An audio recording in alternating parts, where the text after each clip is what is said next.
Tropes Media. Browse popular forums videos. Join login. Top of form. Bottom of form. Follow TV tropes. Edit page. Related. History.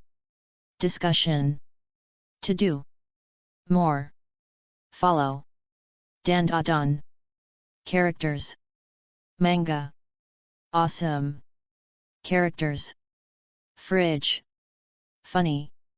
Heartwarming. Laconic. Nightmare fuel. Recap. Tearjerker. Trivia. WMG. YMMV. Video examples. Create subpage. Create new. Analysis archive derivative work. Fanworks Fanficari CS Haiku Head Scratchers Image Links Image Source Media Notes Newsletter Playing with Quote Source Quotes referenced by Shocking Timeline. Notable characters in Dandadan. Open/close all folders. Main characters. Momo Ayase. Momo Ayase. Voiced by Shin Wakayama, Japanese, Abby Trott, English, Azucena Estrada, Latin American Spanish. A high school girl who believes in ghosts from living with her grandma, a famous psychic. After being abducted by aliens, her chakras unlock and she gains telekinetic powers. Action girl, she's capable of holding her own in hand-to-hand combat even without her powers. Archenemy. After successfully thwarting her the first time through trickery, Momo becomes this to Reiko Kashima, aka, the slit-mouthed woman, who places a curse on Momo that ensures she will follow her to hunt her down and kill her once Momo lets her guard down. They make peace, sort of, after Reiko sees how dedicated Momo and Okarun are to one another, reminding Reiko of her own love life back when she was still human. She is also one to the Kito family matriarch, Naki Kito, after Momo defeats and kills the Mongolian deathworm the Kito family raised and were worshipping, contributing to the family's downfall. Though Okarun, Jiji, and Evil Eye were also involved, Naki homes in on Momo in particular and swears revenge on her. Ambiguously absent parent, her single grandmother, Seiko, is her legal guardian while her parents are nowhere to be found. The whereabouts of her parents, or whether or not they're still alive in the present, are left unstated. Awesome, but impractical, her Momo Tri-Beam is incredibly powerful, but its range is abysmal and immediately drains her powers. Berserk button, inverted. Hearing the name Kentakakura from someone else makes her swoon even in life or death situations. Hence why Okarun has his nickname, she refuses to let him say it otherwise. Berserker tears. Momo is livid after learning of the suffering Vamola went through at the hands of the space globalists, crying tears of sheer rage. Black Magician Girl. During the RPG arc, Momo is classed as a mage. Bully Hunter. The first thing she does when seeing Okarun being harassed by his classmates is sit between them and give the bullies a death glare, wordlessly daring them to throw something at her only for them to quietly back off. She reveals to Okarun that she's been bullied in the past too for practicing her grandma's medium techniques. Celebrity crush. Ayase has one on the prolific Japanese actor Kentakakura, having dated her first boyfriend because of his resemblance to him and later develops a crush on Okarun, who shares his name and lines. Character tick. When she gets jealous of Okarun's interactions with other girls, Momo pouts and gives out a Kubrick stare at him. Childhood friends. She and Jiji go way back as children. Despite Momo's constant annoyance over Jiji's hyperactive behavior and his tendency to tease her, it's clear that the two are very close and dear to each other, to the point that Okarun becomes insecure over their closeness. Clingy jealous girl. She becomes very insecure about Shirei Tora's obvious crush on Okarun and the possibility of him reciprocating. She also outright dropkicks Vamola when she walks in on her kissing Okarun. Combat pragmatist. Momo's main weapons in fights are her smarts and tendency to think outside the box. Most of the hero's victories in the manga can be attributed to Momo's ability to think fast and creatively on the fly with her psychic powers. One of her favorite tactics is provoking enemies into recklessly attacking her, causing them to play right into her hands until it's too late. Converted fangirl. Downplayed. She finds herself suddenly interested in aliens after defeating Turbo Granny, though it's more likely that she just wants to talk to Okarun. Damsel out of distress, most notably in the first chapter/episode, where she's captured by the Serpoians and threatened with rape and dissection until her psychic powers are accidentally unlocked, and she makes quick work of the remaining aliens and saves herself and Okarun from the crashing UFO. Dude Magnet, Okarun, Chiji, Kinta, and Zuma are all smitten with her, and a lot of boys in Momo's school have expressed attraction to her as well. Establishing character moment, after a bad breakup, which ended with her trying to kick her ex in the face, Momo still takes the time to put herself between Okarun and some bullies to protect him. She then goes back to griping about her ex as if nothing happened, showing that she's selfless and a nice girl at heart. Fictional fan, real celebrity, she is a character of this work who has a celeb crush on the late real-world actor and singer Ken Takakura. Fire-forged friends, with Vamola. They definitely start off on the wrong foot, with their first interaction being Momo drop-kicking Vamola after seeing her kiss Okarun. By the end of the Space Globalists arc, however, the two of them have practically become sisters. Fun size, after the board game arc, Momo shrinks down to a single centimeter and has to travel around in her friends' pockets. Genre blind, in the arc that happens after she's shrunken, she tells all of her concerned high school friends that it's fine for them to go to their classes while she follows up a lead on a potential cure to her condition. Not long after, an assassin who is not only looking to kill her specifically but knows that she's small somehow creeps into the library she is investigating.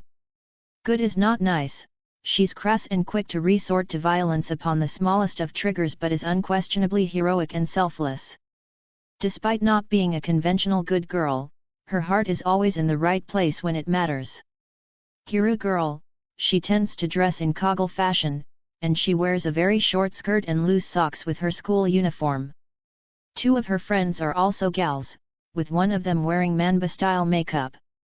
Has a type, she has a celeb crush on the actor Ken Takakura and tends to date people with similar facial features or personalities despite of the fact that this doesn't make them good boyfriend material. She doesn't want to admit that Okarun is right up her alley as well, as he contrasts with everything she thinks of as a Ken Takakura, that is, despite the possibility that she may like Okarun more than what her perceived preferences are.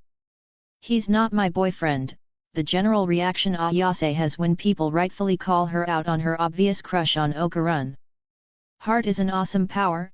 Her Momo Tri-Beam is an energized psychic blast that she can use whenever she forms a heart sign with both of her hands. Holding back the Phlebotinum, according to Seiko, Momo did have enormous potential for psychic powers from way before the events of the story take place, though it wasn't until she came in contact with Okarun and the supernatural that she realized just how powerful she is.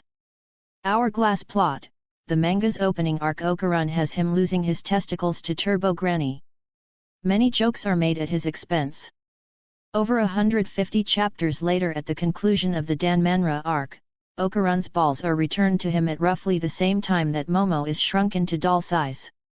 Many jokes are made at her expense, and the subsequent story arc deals with the protagonists trying to find a cure for her condition.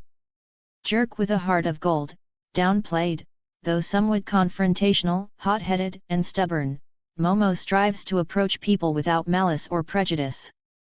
Last name basis, Okarun alternates between this and first name basis with her depending on whether he's transformed. Normally, Okarun refers to her as Miss Ayase/Ayase-san, but when he's transformed, he refers to her as Momo-chan. Love interest, to Okarun, considering that regardless of any love progression, they are markedly dear to each other. Made of iron, Momo has an insane amount of durability given the amount of times she's more than survived several beatings from supernatural entities that would normally kill a regular human. She manages to tank the Flatwoods monster's punches even after it literally beats her into a wall until a gigantic hole is formed, and still manages to utter a defiant fuck you to an enraged acrobatic Silky after it swings her around like a ragdoll against walls while literally choking the life out of her with her hair. This is impressive given that unlike her friends, she isn't empowered by any supernatural entity at all, even with her psychic powers into account. It's implied she shields herself with these powers, with her grandmother early on noting that gaining mastery over chi can keep you from being injured. Mind over matter, Momo's psychic ability manifests as a giant hand of faintly glowing energy, which she can use to make things levitate by interacting with their soul. My God, what have I done? After the globalists reveal a connection to Vamola, Momo beats up Vamola and drives her off, accusing the girl of working for alien invaders that put Okarun in a coma. Following the multi-chapter flashback transmitting Vamola's history to the gang, where her entire civilization was enslaved, destroyed, and processed by those same invaders, Momo vows to kill the globalists in the most brutal way possible to gain vengeance for the Sumerians and Vamola. Only sane man, relatively speaking. Between Okarun's fanboyish obsession with the paranormal, Shirei Tora's Chiyunabiu antics, and Jin being a complete airhead, it's normally up to Momo to keep everybody on track. Psychometry, she can see an entity's past whenever she touches their auras with her psychic powers. Raised by grandparents, was raised by her single grandmother. Relationship upgrade, thinks that she's done this with Okarun after the fairy tale card battle and his love confession, but due to getting his testicles back, Turbo Granny leaving, Gigi getting really pronounced with his affection towards her all of a sudden, the need to find a cure for her shrunken form, and the sudden news of an assassin that's trying to kill her, the boy has a lot on his mind and can't really focus on advancing their bond where she believes it should be. Remote, yet vulnerable. One downside to her telekinetic ability is that if her psychic projection, which manifests as one or two invisible giant hands, gets damaged by an opponent that's strong enough to break free from it, the damage reflects itself back to her actual, physical hands, injuring her. One other weakness is that if Momo's physical hands are literally tied, she'd have much more difficulty controlling her psychic hands when in a bind. Rescue romance, subverted. Okarun does try to rescue Momo from the Serpoians after he gets cursed by Turbo Granny, but he ultimately fails, and it's Momo's only unlocking of her psychic powers that actually saves them both. In spite of this, Okarun's earnest good heart and heroic similarities to Ken Takakura roles endears him to Momo, who quickly falls head over heels in love with him when she learns he shares a name with the man of her dreams. Single woman seeks good man. Momo starts liking Okarun because he is a gentleman towards her and is very outspoken as to how much he appreciates her friendship. Social circle filler, averted with her two friends. Even as the main cast grows, she is still seen hanging out with them rather frequently. They even get involved in shenanigans from time to time, such as dragging an unwitting Okarun to the maid cafe where Momo just got a part-time job in order to watch the two of them squirm. Sympathy for the devil, Momo can't help but express sympathy towards certain entities despite their attempts to kill her and her friends previously, especially whenever she taps into her psychometric powers and gets a glimpse into what made these beings hostile and malicious in the first place. When she gets a glimpse of Acrobatic Silky's horribly traumatic past, she weeps for her and outright begs Turbo Granny for a way to save her disintegrating soul after Acrobatic Silky gives up her life aura to bring Aira back to life. She supports Gigi's decision not to exorcise Evil Eye out of his body once she too gets to see what Evil Eye's miserable life was like before his death. Tomboy with a girl streak, Momo is not the delicate kind of girl, meaning, no frills or cutesy stuff. This, however, is balanced by the fact that she's very beautiful and stylish. Tomboy and girl, the tomboy to Aira's girl, who behaves like a snooty princess. Too hungry to be polite, when crab legs are involved, don't even try to get her attention. Touched by forloans, the Serpo aliens accidentally unlock her psychic powers after they abducted her. Trademark favorite food, crabs, as seen during the Turbo Granny arc. Tsundere, she's very quick to deny her crush on Okarun and generally acts harsh towards him when in front of her friends or when he inadvertently tugs at her heartstrings. Deconstructed as her embarrassment causes her to be more mean than she intended, genuinely hurting Okarun's feelings and making him initially believe that she had no plans to actually be his friend. Two first names, Ayase is also a common name for girls in Japan. Violently protective girlfriend, she telekinetically drops a water basin on Shirei Tora's head when she makes fun of Okarun behind his back. Ken Okarun Takakura. Okarun/Ken Takakura. Click here to see his all-out form. Voiced by Natsuki Hani, Japanese, A.J. Beckles, English, Jose Luis Piedra, Latin American Spanish. A nerdy boy who loves aliens and wishes to meet one someday. He's possessed by the spirit of Turbo Granny, which gives him part of her power in exchange for stealing his genitalia. Adaptational personality change, a very minor one, but the official English subtitles indicate that Okarun is under the impression that Momo is in love with him in episode 1. The Viz official translation in the manga and the English dub all portray him as thinking she was only legitimately interested in the occult, which is more in line with his later behavior, where it turns out he never saw Momo in a romantic light until the notion was brought up to him. Affectionate nickname, played with.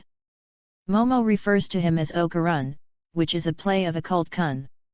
This stemmed out of her outright refusal to call him by his name, as Ken Takakura invokes a very different image in her mind.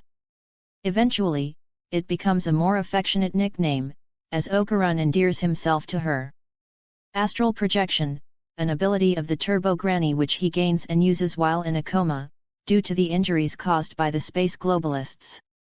Because you were nice to me, Okarun seeks to be Momo's friend because she went out of her way to prevent him from being bullied, but they establish a quick friendship when they realize their mutual love for the occult and the supernatural. Best friend, Momo is his, their relationship being one that he cherishes and cares for to no end. That is, on top of her being his love interest. Big damn heroes, in the climax of the Space Globalists arc, he comes in to save Momo just as things are looking hopeless. Bully magnet, he's frequently picked on by his classmates for his nerdy looks and geeky interest in aliens. But monkey, aside from being the target of bullies, some of the most embarrassing things in the series generally happen to him. After all, it's the disappearance of his genitals that kickstart the plot of the series. Bridal carry. During the Kaiju arc, he carries Aira to safety after she apparently gets knocked unconscious. Note. In the climax of the Space Globalists arc, he swoops in to save Momo after she's cornered by a group of enemies, and catches her in his arms like this. Brought down to normal, after he gets his balls back and Turbo Granny leaves.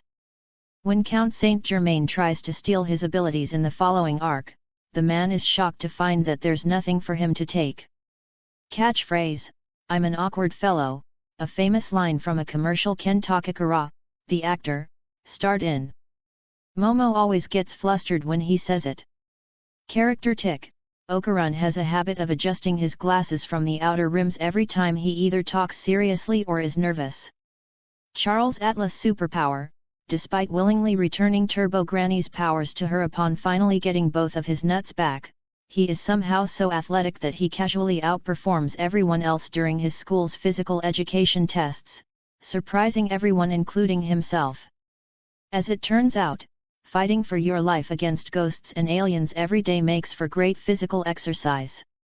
Chick magnet, he has at least 4 girls pining after him, Momo, Aira, Rin, and Vamola. Conspiracy theorist, the first thing he talks to Momo Ayase about is the theory that President Obama went to Mars and met aliens there. He's also a font of information on other alien-type enemies who show up. Converted fanboy, becomes genuinely interested in spirits and ghosts after defeating Turbo Granny, and finds himself wanting to talk to Momo at length on the subject. Crazy jealous guy, when Jin barges back into Momo's life he grows paranoid about her being taken away from him. Thanks to his insecurities and his own social awkwardness he can't tell that Momo is just friends with the guy and she sees Jin's flirting as a nuisance. Eventually, however, he gets over it, and the two become genuine friends. The Eeyore, turning on his ghost powers makes him a real downer. He complains about everything, especially how tired he is, and won't stop spouting pessimistic lines about how he's doomed and no good. Also speaks several degrees more casual than his norm. Endearingly dorky, after a scenario where multiple people in Okarun's class try talking to him or standing up for him, Okarun is stunned and unable to say much for himself. Afterwards, when he's telling Momo about why he didn't say anything as he wasn't used to so much attention, she tells him that he's popular now. After she confirms that she means it, his response is a soft "Yay, I did it," which makes Momo absolutely crack up, though she says that the response fits him perfectly. Enlightenment superpowers, implied when he first managed to transform into Turbo Granny. In return for an increase in power, his mind got cleared up to the point where he got depressed, likely about himself. He also claimed that while his mind is cleared, his soul is crushed. First name basis, zigzagged. He normally calls Momo Miss Ayase or Ayase-san. But in Turbo Granny mode he calls her Momo-chan. Gag penis, a lot of jokes are centered around his penis, especially early on. Geek physique, his sedentary, nerdy lifestyle means that he has the physique of a beanpole. He's constantly winded from running around everywhere. His muscle tone improves significantly while using the Turbo Granny's powers, but he goes back to being skinny when he stops using them.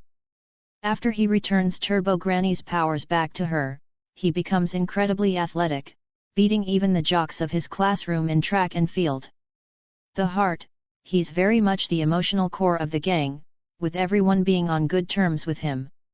Though unlike most examples, he is still more than capable of holding his own in a fight. Hidden depths, he is very affectionate and doting, which is an aspect that is not lost on Momo. Hour of power, he can only use the Turbo Granny's powers twice a day, during which he has superhuman strength, speed, and reflexes. I gave my word, after regaining both of his testicles, Turbo Granny demands Okarun return her spiritual powers. Some of the others express concern, especially with Momo shrunk, but Okarun agrees to give up the power without hesitation.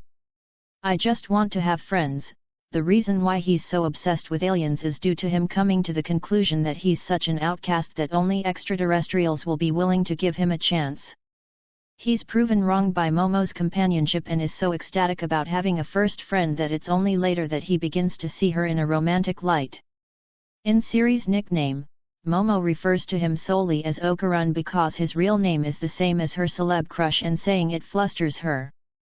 Insecure love interest, he becomes intensely concerned about Momo spending more time with Gigi upon learning that he's, allegedly, her first love. Gigi's Bishnan good looks, athletic physique, and outgoing personality bring all of Okarun's insecurities to the surface. Irony, Okarun does not even remotely resemble the hard-boiled actor Ken Takakura that Momo likes, even considering that his own name is Ken Takakura. The contrast between name and individual is so big that Momo cannot bring herself to call Okarun by his name. Look what I can do now, repeatedly subverted. Something gets in the way every time he tries to train himself off-screen so he can show off to Momo later, resulting in misunderstandings that lead to arguments between them. Love epiphany, it's only when people bring up rumors of him and Momo dating and he has a violent reaction to her being insulted that he begins seeing Momo in a more overtly romantic light. Love interest, mutually with Momo.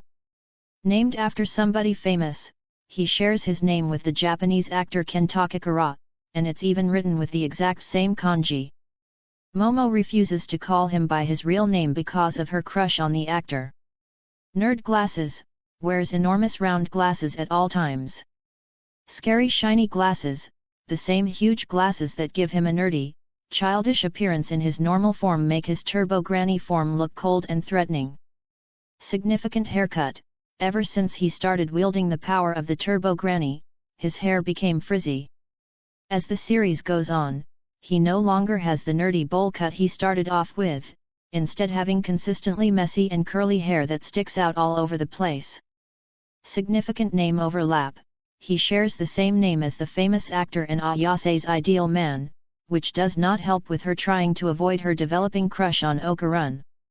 Single target sexuality, towards Momo, unwaveringly. Superpowered evil side. After getting possessed by Turbo Granny, he's able to transform into her and utilize her abilities twice a day so long as Momo keeps her in check while he does so. While he's in control of himself, he becomes the Eeyore and constantly complains about how tired and depressed he is. But if Momo slips up, Okarun will be transformed completely into the Turbo Granny with no control over his actions despite being fully conscious. When Turbo Granny's consciousness is exorcised out of him by Seiko, Okarun retains his ability to take on Turbo Granny's powers without risk of succumbing to her influence.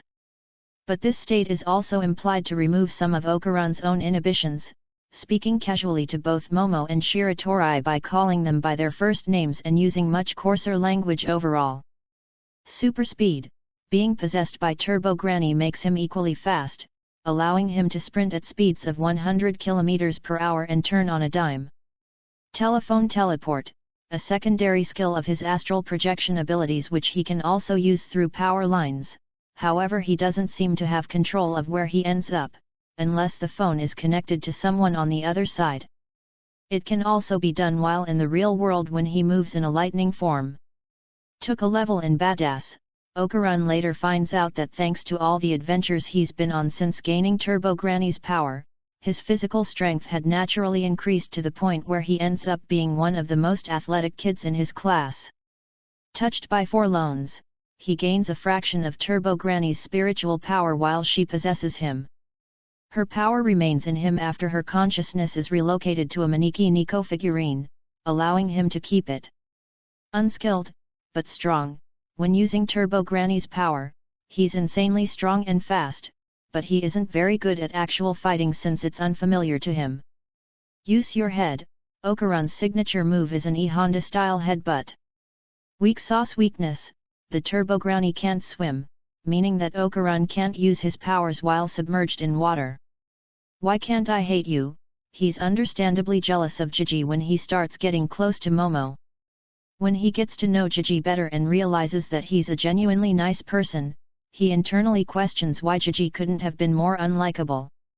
Seiko Ayase. Seiko Ayase, alias Santa Dodoria.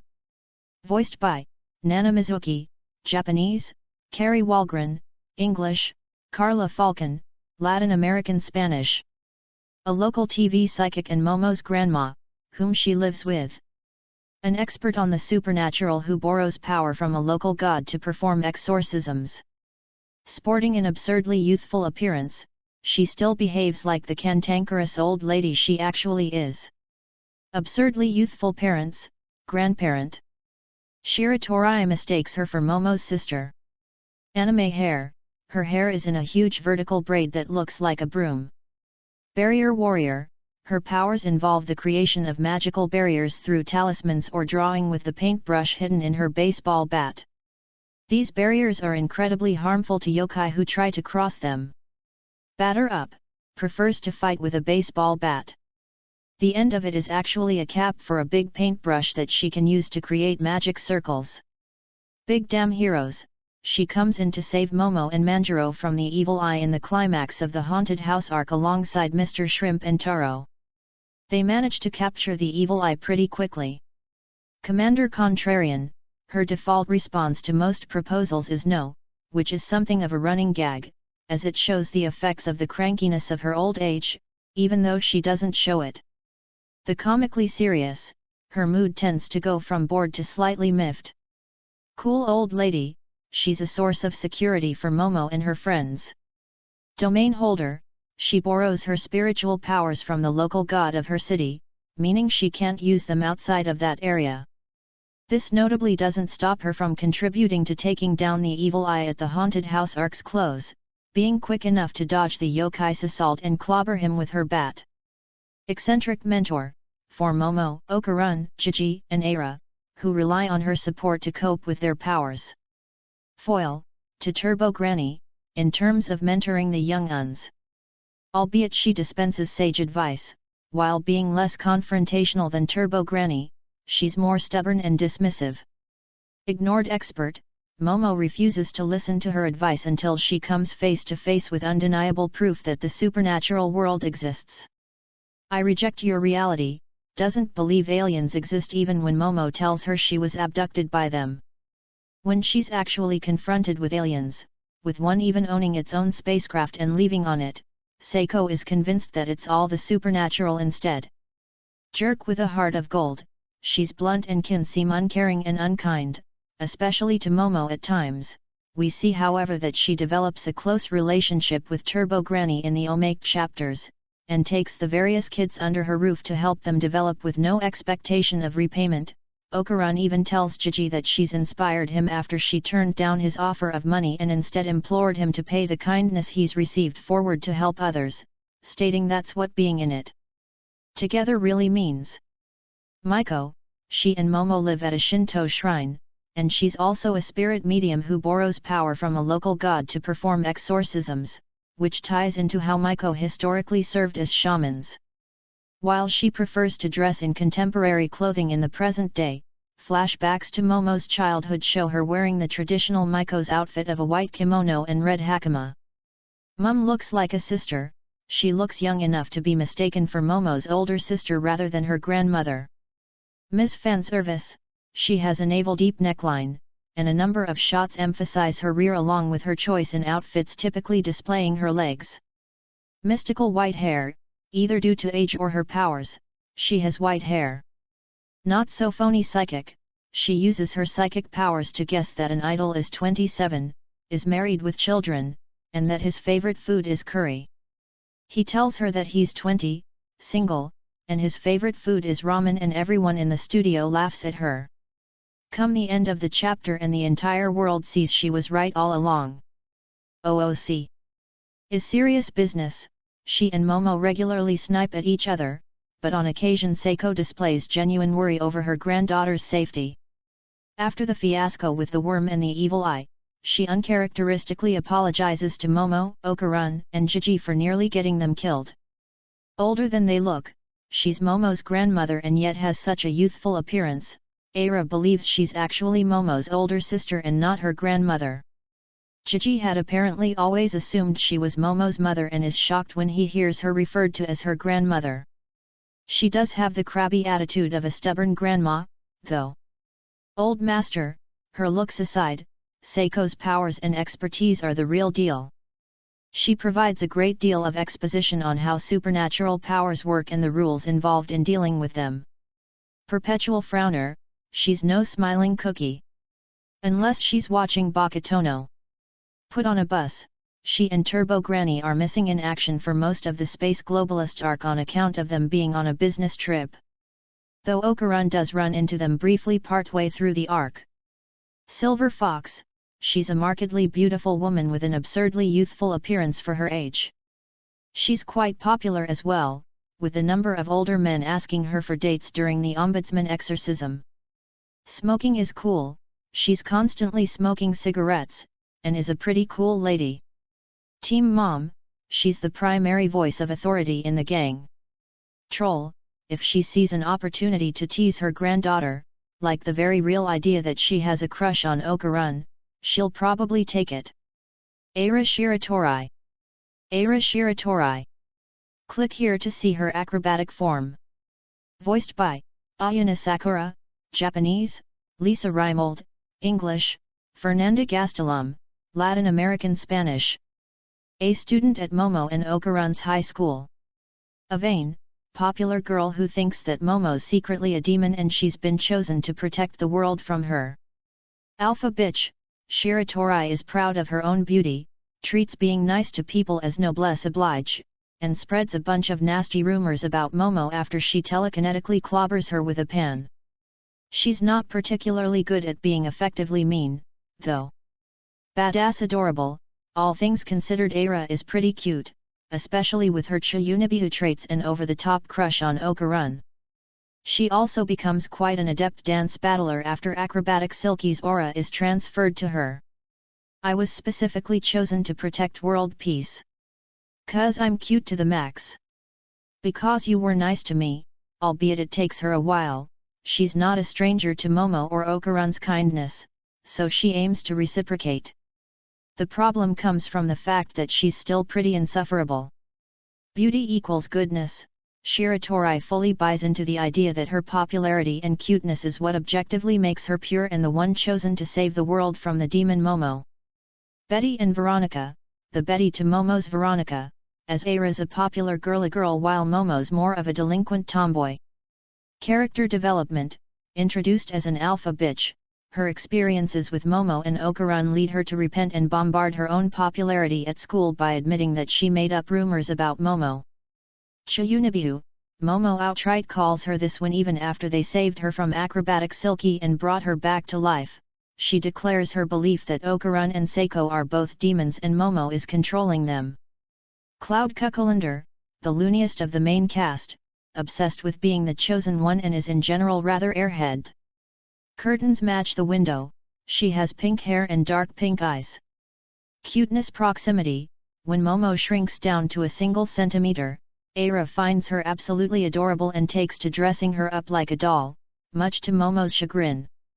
Disney death, she dies after being eaten by acrobatic Silky, but luckily Acro decides to give up her soul in order to revive her. Friend to all children, she's repeatedly seen playing with Chiquitita, Mr. Shrimp's son. Played for laughs when she does an immediate 180 on Mr. Shrimp staying on Earth the moment he brings up Chiquitita needing milk to survive. Hidden depths, she's not a stranger to Momo and Okarun's kindness, both who chip out at her prideful walls. Albeit they butt heads constantly, it's shown that she does want her relationship with Momo to get better, and she's also presented as having a huge crush on Okarun.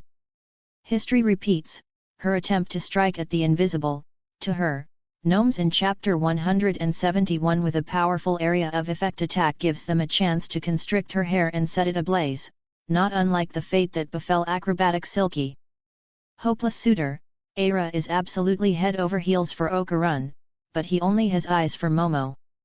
Inexplicably identical individuals, greatly resembles Momo but with a symmetrically opposed haircut, a different color palette, and nicer clothes due to being from a more affluent household. Jerkus has a point, Eira is utterly brutal about it, but none of the crew can really argue with her when she points out their weaknesses during training in the Space Globalist arc. The leader thinks she's this and doesn't let up on it, reminding everybody whenever someone else gives orders. That said, she takes up the role much more genuinely in the group's fight against the Space Globalists, pointing out their weaknesses while training and directing their tactics and decisions during battle. With Momo shrunken, if still very vocal, after the battle with the fairy tale card, she has an easier time directing the group to do what she wants in the following arc. The Lancer, she's constantly butting heads with Momo and continually asserts that she's the leader of the gang. Lovable alpha bitch, Eira is vain, haughty, abrasive, and a pretty good friend once you get to know her. Missing mom, according to flashback dialogue in the Acrobat Silky chapters, her mother is deceased. Not so above it all, she initially dismisses the heavy metal band during the attempted exorcism of the evil eye, but quickly finds herself jamming out to them alongside Momo and Okarun. Phrase catcher, for a while, Momo and Turbo Grannies go to insult for her, independent of each other, is skank in the official English translation. Prehensile hair, aside from her incredible agility, she can also extend and manipulate her own hair to either swing across areas and snag opponents and allies alike. Single woman seeks good man, she starts crushing on Okarun after the acrobatic Silky incident when she asks why she saved her, because a demon wouldn't save anyone, and he answers that it's only natural to help someone in trouble. Smitten teenage girl, she becomes this for Okarun, seemingly unable to be rational when around him. Touched by forloans, she gains acrobatic Silky's powers after she transfers her soul to her. Curiously, while under the influence she ratchets up the formality of her speech. Tsundere, she behaves and acts selfishly, but she starts being helpful towards Momo and Okarun. She won't be caught saying good things about Momo anytime soon, but what she says and what she does start having a stark divide, showing that she's kind much unlike her words. On the other hand, she's 100% a dear to Okarun. Vitriolic best buds, for as much crap as she and Momo give each other, at the end of the day the two of them clearly are friends. After the slit-mouthed woman disposes of the space globalists, she, Momo, and Vamola all hug each other.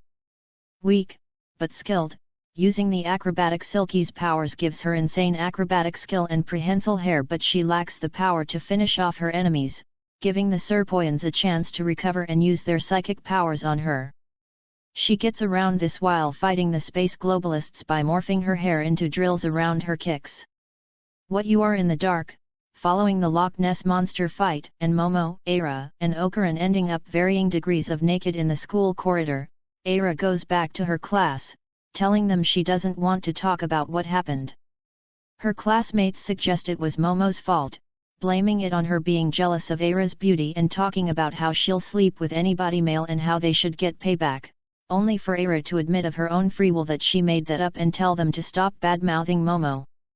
Wrong genre savvy, Shiratori acts like she's the heroine of a typical magical girl story, making speeches about how she's been chosen to save the world from the demon Momo, and twists everything that happens around her as if it confirms her position as the beautiful and pure heroine. Jin Jiji and Joji. Jin and Joji. Click here to see him possessed. Voiced by Kaito Ishikawa, Japanese, AllXLE, English. Momo's childhood friend and first love. He reconnects with her to get her help with some spirits haunting his home and family. Bait and switch character intro.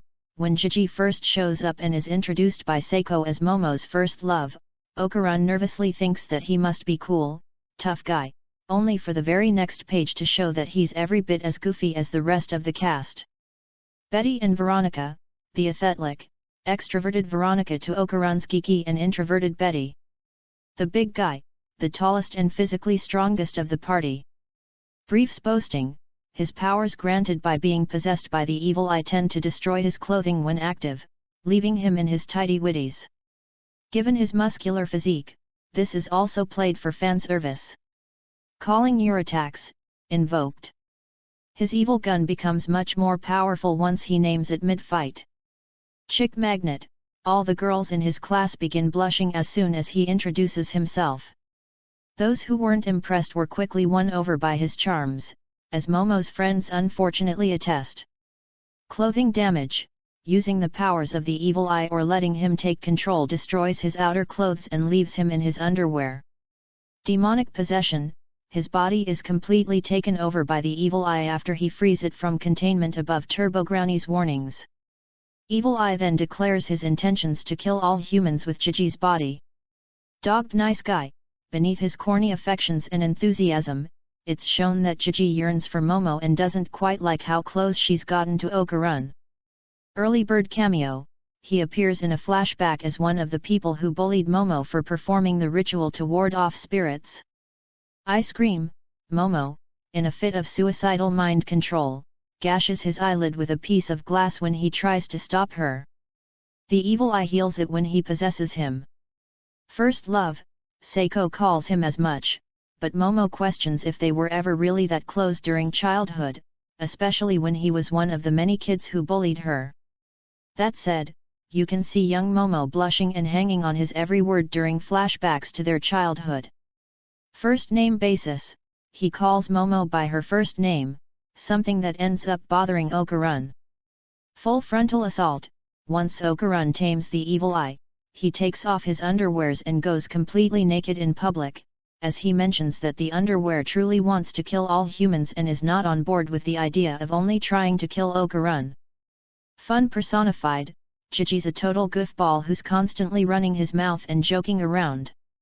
Gag penis, in the full frontal assault scene mentioned above, Seiko compliments him for having a nice penis.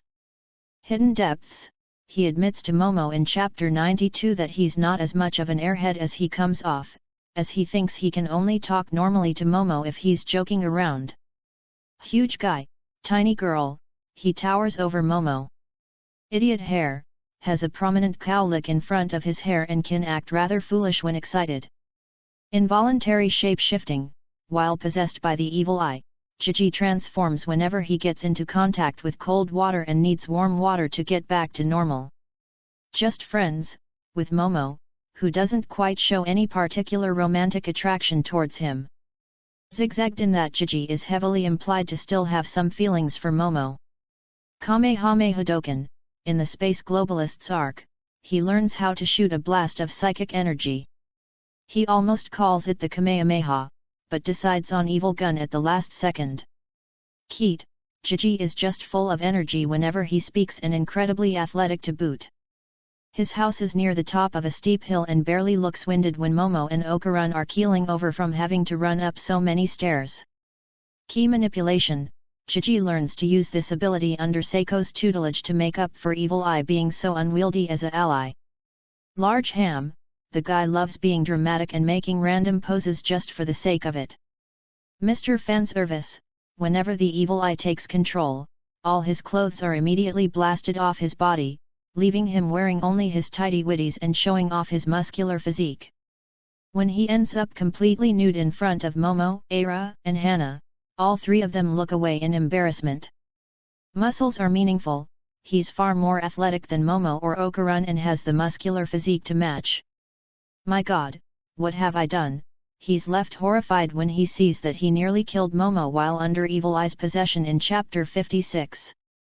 While Momo understands and quickly forgives him, he continues feeling very guilty about it for the rest of the chapter, and it strains his friendship with Okuran for a bit until the latter finds a compromise for Evil Eye. Nice guy, he's quite selfless, which is an aspect that puts Okuran at odds on how to approach the fact that they may compete for Momo's attention. Pretty boy, his dashing good looks and outgoing personality quickly have everyone in Momo's class falling head over heels for him. Shared family quirks, he apparently takes after his parents in terms of his energy. It's later shown that his mother specifically has similar mannerisms. Stepford Smiler, he's an extreme Keat and jokester, and seems oddly detached from his parents' hospitalization. It becomes apparent later on down the line, however, that he's genuinely worried sick about them and is merely putting up his usual funny front to cope. Once he reunites with them at the end of the Evil Eye arc, he's on the verge of tears over seeing that they're okay. Stock shonen hero, tall, muscular, handsome, outgoing, compassionate, and with a seemingly natural head of red hair. In another time and place, Jiji might have been the protagonist of a more traditional supernatural action story. Instead, it's shown that all that energy in a human being can cause them to do impulsive acts like witlessly joining in on bullying, or pulling inappropriate funny faces and gestures at inopportune times. His attempts to charm Momo again are likewise waylaid by how she finds him exhausting to be around for too long and the fact that she now prefers quieter, dependable guys. Superpowered evil side, gains one when he fuses with the Evil Eye, who is hell-bent on killing all of humanity in revenge for what was done to him when he was alive. Taking the bullet, during the chaos involving the yokai at his house, Jiji shields Momo from her own mind rape-induced suicide attempts repeatedly, getting glass shards slicing across his eyelid and digging into his arm. Teen Genius, TurboGrowny explicitly notes that Jiji's spiritual powers are extraordinary for a boy his age despite having just awakened the ability to see spirits. This, combined with this athleticism, makes him the perfect vessel for the Evil Eye. Took a level in kindness, a fairly minor example, but Jiji does come off as a bit of a brat in his early bird cameo when he makes fun of Momo. Fast forward to when he properly appears in the story and he's a pretty friendly guy. Kinta Sakata. Kinta Sakata. A nerdy schoolmate of Momo and Okuran who wants to be more popular. Abhorrent admirer, he's desperate to have any girl be into him and is very upfront about this. Most girls don't exactly reciprocate his sentiments, to say the least. Ascended fanboy, he is over the moon when he gets to control Momo's house-turned-mech, and busts out as many moves as he can when fighting the kaiju alien. He'd even been training for motion sickness in the off-chance he'd be piloting. Big damn heroes, he's about the last guy you would expect it from, but he seriously comes in clutch at the climax of the Space Globalists arc by rescuing Vamola mid-fall and transforming Momo's house into a giant mecha. Comically missing the point, he completely gets the wrong idea when he overhears Momo and Okuran talking about Okuran's balls. Crouching moron, hidden badass, Kinta is unfit, insufferable and, judging from his horrible exam scores, either not smart or too lazy to study. However, his imagination lets him create and pilot a mech, which is a situation in which he displays not only skill but selflessness and bravery. Foil: he's what Okarun would have been if he didn't take a chance on interacting with Momo, a geeky outcast who has almost fully retreated into himself to survive how miserable and lonely he feels whilst being stuck up and obnoxious to the people around him who were probably going to hate him no matter what he did anyway. The friend nobody likes, even calling him friend is a bit of a stretch, since Momo and Aira treat him as annoyance due to his creepy behavior and his self-important attitude. Gigi and Vamola seem indifferent to him, and Okarun is just polite to everyone. Aira, and what are you doing here?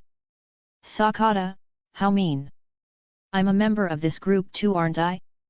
Hidden depths: his geekiness is actually an asset in combat, as he has extensive knowledge of mecha tropes and a vivid imagination. Humongous mecha: when fighting he uses alien nanomachines that transform into whatever the user imagines, in his case a giant robot. While anyone in the group can use the nanomachines, Kinta is the only one in the group imaginative enough to manipulate them coherently and quickly enough for fighting. Open mouth, insert foot, dude's cringe personified. Almost everything he says is stated in a manner that makes the people around him roll their eyes. Otaku, complete with the portly geek physique, Sakata is a massive fanboy of the mecha genre and even collects plastic replicas. Ship tease, with Vamola. At the climax of the Space Globalists arc, Kinta saves Vamola mid-fall and builds a mecha around the two of them, which they use to beat the Space Globalist leader. Shout out: his name is a reference to the Japanese folklore hero Kintaro, or Sakata no Kintoki as he's alternatively called. Sour outside, sad inside. While he's definitely a bit of a jerk, Chapter 99 shows that deep down Sakata is well aware and ashamed of his failings as a person and just wants there to be something special about him that both he and his peers can respect. Vamola. Vamola. Click here to see her suited form. A female alien in a kaiju suit who came to Earth in search of a powerful individual to marry. Ancient astronauts, her species are the Sumerians. They had their own planet, but Earth was their secondary planet, which they visited by traveling in pyramid portals. Arc villain, of the Kaiju arc, due to the main characters hunting her golden ball, which is a power source for her. Though it's retroactively zigzagged when her flashback reveals that she simply lost control of her suit when she was fighting the gang. Best her to bed her, she goes around Earth trying to find a man who can beat her, as her adoptive mother told her to find a strong man. She falls for Okarun after thinking that he was the one to beat her, when in reality it was Momo and Aira. Exotic eye designs: to signify her identity as an alien, her pupils are star-shaped. Fire-forged friends, with Momo. They definitely start off on the wrong foot, with their first interaction being Momo drop-kicking Vamola after seeing her kiss Okarun. By the end of the Space Globalists arc, however, the two of them have practically become sisters. Impaled with extreme prejudice, one of the Kur runs her through during the climactic confrontation. Fortunately, Rokuro had some alien healing tech ready. Inconsistent spelling: in Japanese, her name is read as Bamora, the Viz translation spells it as Vamola. It's hard to say what is the original intention, since the letters V and L don't exist in Japanese. Kaiju: she was initially mistaken for a kaiju, but she actually wears a kaiju combat suit that is capable of growing to massive size. Language barrier: can't speak with the rest of the cast until after the Space Globalist arc, which creates mistrust between some members of the gang. This is solved after the end of the arc. Last of her kind, the Space Globalists slaughtered most of her people, and what survivors were left were then turned into livestock to feed their queen to make weapons. It is heavily implied the Globalists destroyed the Sumerian planet, with Vamola likely being the last child of Sumer. Thankfully subverted in Chapter 120, where, despite heavy losses, many Sumerians, including Vamola's adoptive grandmothers, managed to survive and fight back against the Globalists. Love at first sight: Okarun was the first human she saw after leaving her suit and immediately kissed him, to the others' shock. Okarun isn't interested in her advances and tries to inform her Sakata, who is more than eager to win her affection, was the one piloting the robot that defeated her, but Vamola continued to cling to Okarun. Mistaken for betrayal, thanks in large part to poor communication, kills Momo, and the others mistakenly come to the conclusion that Vamola was a scout for the alien invasion force. In actuality, she is a refugee from a planet the Kur invaded, who stole one of their suits while making her escape. Mysterious waif, subverted. Vamola is introduced as a distant, aloof beauty with an unknown connection to the space globalists. However, once the audience gets to see what her actual personality is like beyond the language barrier, they quickly realize that Vamola is a quirky, friendly goofball who just wants to make friends. Notzilla, her kaiju is inspired by the king of monsters, as a reptilian, dinosaur-like monster. Reiinami XP, invoked and subverted. Vamola looks like an almost exact replica of Rei but with antennae, even more so because of the sci-fi bodysuit she's introduced in. She seems to fit the same personality archetype as Rei, being a mysterious, quiet girl just like her, and then the audience sees what Vamola's actual personality is like past the language barrier. Rather than being introverted and distant like Rei, Vamola is an extroverted goofball who's every bit as quirky as the rest of the cast.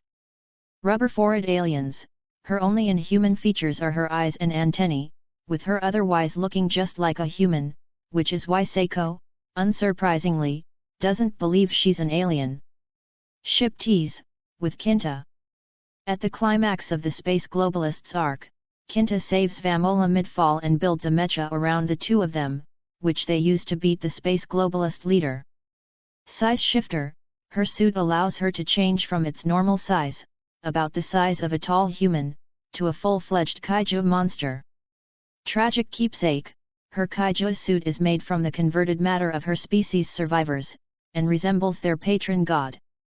The unintelligible, Vamola is capable of communicating, but nobody knows her language, and even a translator is unable to translate more than a couple of her words. She is eventually able to learn human language after the others teach her, but it's still a work in progress. Rin Sawaki. Rin Sawaki. Click here to see her idol form. The representative of Okarun's, Vamola's, and Kinta's class. Straight-laced, serious, and diligent, mostly. All the other reindeer, during her childhood, she and her friends were going to try out for junior idol auditions.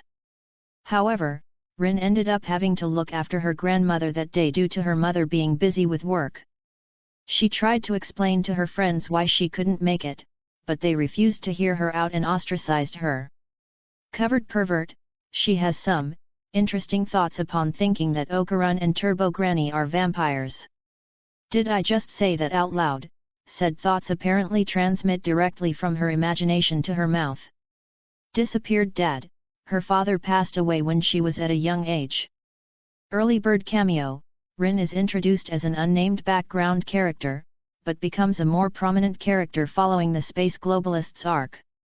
Embarrassing but empowering outfit, borrowing the Ombudsman's power gives her immense gravity master abilities, but forces her to wear a turtle-themed chainmail bikini. Mai implies she made the outfit embarrassing on purpose because Rin refuses to become an idol.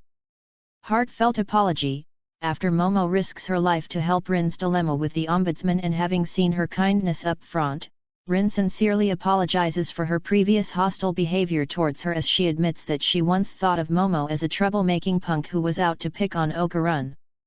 My greatest failure, in her eyes, not being able to make it to the junior idol auditions with her friends the first time they asked.